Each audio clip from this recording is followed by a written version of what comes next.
I'm Nichole Berlie, live at our headquarters here in Chicago. This is NewsNation Now. We have an exciting 3 hours for you. We begin this Wednesday with tensions rising in the Middle East after a series of airstrikes killed leaders of Israeli adversaries, including a Hamas leader who was the designated terrorist organization's leading advocate for a ceasefire. The fatal airstrike, which was carried out in the Iranian capital of Tehran, has not been claimed by the Israeli Defense Forces, but it came just hours after the IDF said it targeted and killed a Hezbollah commander who was believed to be behind the missile attack that killed 12 Israeli children playing soccer last weekend. Correspondent Kelly Meyer is live for us at the White House. Kelly, what is the reaction from the White House? Yeah, quiet here at the White House so far. No response to the assassination of Hamas leader Ismail Haniyeh.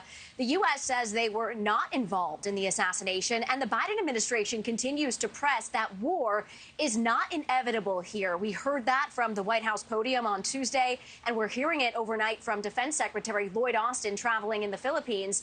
As the U.S. continues to push for diplomacy, this is as fears of a wider war feel higher than ever before at this hour, with the recent killing of Hamas leader and Hezbollah commander, and this tit-for-tat between Israel and Hezbollah in northern Israel. There's also another question this all raises. What does this mean for the possibility of a ceasefire and hostage deal, which last week President Biden said we were on the verge of, and National Security Council spokesperson John Kirby said that we were closer than ever before to. Here's what Secretary of State Antony Blinken had to say today. Take a listen. I'm not going to speculate on what impact any one event might have on that. I've learned over many years never to really speculate about that because we simply don't know. What I do know is the enduring imperative of getting the ceasefire, and what I do know is we'll continue to work at that every day. Now, Hamas and Iran blame Israel. Israel silent on this assassination so far. Israel's foreign minister sending a letter to dozens of foreign ministers around the world saying, quote, Israel is not interested in all-out war. Nichole. All right, so Kelly, it's all coming after the U.S. military launched its first strike in Iraq in months. So what does this all mean for U.S. forces in that region?